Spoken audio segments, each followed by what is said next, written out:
महाराज जी जब एक बार प्रवचन कर रहे थे तो उन्होंने कहा कि बेटा, जो व्यक्ति दया की भावना रखता है, अंतःकरण को शुद्ध रखता है, घर बैठे ही सारे तीर्थों का फल उसे प्राप्त हो जाता है। शिष्य ने कहा, गुरु महाराज जी, ऐसा कैसे हो सकता है?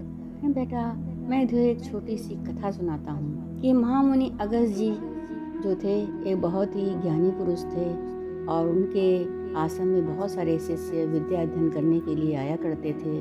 वो अपने शिष्यों को सामान्य रूप से शिक्षा देते थे। वेद शास्त्रों के साथ साथ वो उन्हें इस बात की भी शिक्षा देते थे कि गुरु संसार में व्यक्ति के जीवन के लिए बहुत ही आवश्यक होता है, क्योंकि गुरु के बिना इस संसार रूपी सागर को पार करना मनुष्य के लिए बहुत ही असंभव है। एक बार वो अपनी पत्नी के साथ शीशैल पर्वत पर बैठे हुए थे, तो उस समय उनकी पत्नी ने उनके साथ धर्मशास्त्र की चर्चा की और कहा। लोकामुद्रा ने उनसे प्रश्न किया कि धर्मशास्त्रों में मुनिवर, मुझे ये बताइए कि तीर्थ यात्रा व तीर्थ निवास का पुण्यों का फल कैसे मिलता है, क्योंकि जो साधनहीन व्यक्ति हैं, जो वृद्ध हैं, जो अपाहिज हैं, तीर्थ नहीं कर पाते हैं, इन कर्तव्यों का पालन वह कैसे करना चाहिए।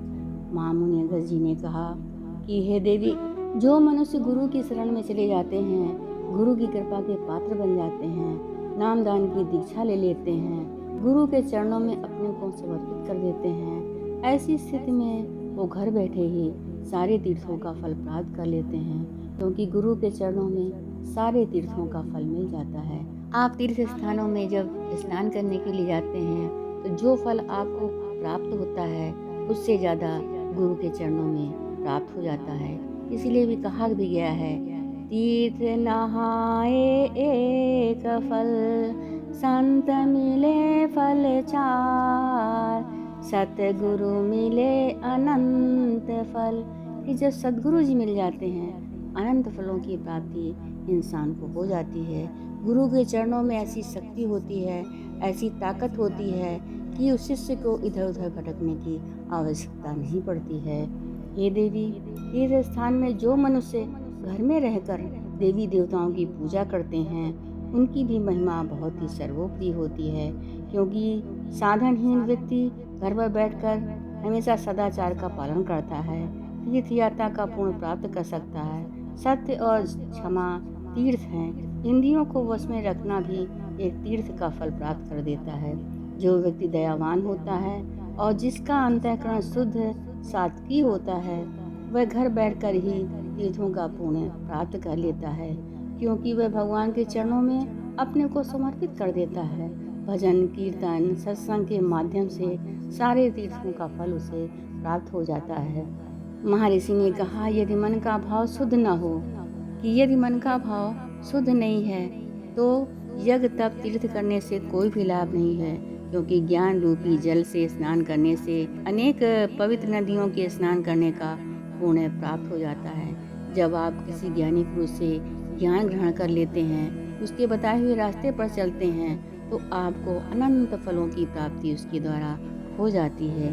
हे देवी, जिसका मन अस्थिर रहता है और तीर्थ स्थान का कोई भी फल प्राप्त नहीं कर सकता, क्योंकि उसका मन इधर उधर भटकता रहता है। जिसका मन भटकता रहता है, जिसका मन परमेश्वर के कार्यों में नहीं लगता, गुरु के कार्यों में नहीं लगता, ऐसा व्यक्ति कभी भी पूर्ण तीर्थों को प्राप्त नहीं कर सकता है और ना ही उसे तीर्थ स्थानों का कोई भी फल प्राप्त होता है। लेकिन जो मनुष्य गुरु की शरण में लगे रहते हैं, परमात्मा की शरण में लगे रहते हैं, वो घर बैठकर ही सारे तीर्थों का फल प्राप्त कर लेते हैं, क्योंकि उनका मन गुरु के चरणों में लगा रहता है। गुरु के चरणों में एक दिव्य दृष्टि होती है, जिससे कि मनुष्य को नाना प्रकार के सुखों की प्राप्ति हो जाती है। अगर गुरु एक बार अपनी दृष्टि डाल देता है या शिष्य को स्पर्श कर देता है, तो कितनी ही आध्यात्मिक शक्तियों का ज्ञान शिष्य को प्राप्त हो जाता है, और ये आध्यात्मिक शक्तियाँ ही उसके जीवन के लिए अत्यधिक आवश्यक होती हैं, जो उसे आगे बढ़ने में मदद कर देती हैं। इन आध्यात्मिक शक्तियों के द्वारा वो परमेश्वर की प्राप्ति करता है, परम सुख की प्राप्ति करता है और उस तत्व तक जाता है जहाँ तक वो जाना चाहता है, क्योंकि बिना गुरु के ये सब चीज़ें बहुत ही असंभव होती हैं।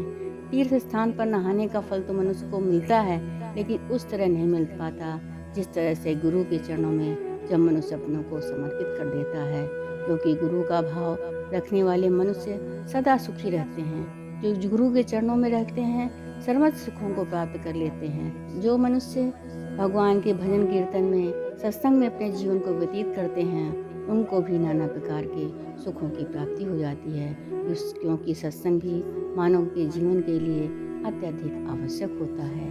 महर्षि की इन बातों को सुनकर उनकी पत्नी अत्यधिक प्रसन्न हो जाती हैं और उनके चरणों में शीश झुकाती हैं कि हे मुनिवर, आपने जिन चीज़ों का ज्ञान मुझे प्रदान किया, इसे सुनकर मुझे अत्यधिक खुशी और आनंद की प्राप्ति होती है कि मनुष्य घर बैठ करके या किसी भी प्रकार से अगर ईश्वर की पूजा करता है, आराधना करता है, भजन कीर्तन करता है तो परमात्मा उसे हर प्रकार के फलों की प्राप्ति प्रदान कर देते हैं। इसमें कोई भी संदेह नहीं है। इसके बाद महाराज जी ने कहा कि संसार रूपी सागर में रह करके अगर आप गुरु के चरणों में समर्पित हैं, परमात्मा के चरणों में समर्पित हैं, अपना सब कुछ उसे निछावर करते हैं, तो आपके अंतर में बैठा हुआ वो परमात्मा और वो गुरु आप पर पूर्ण दृष्टि बनाए रखता है।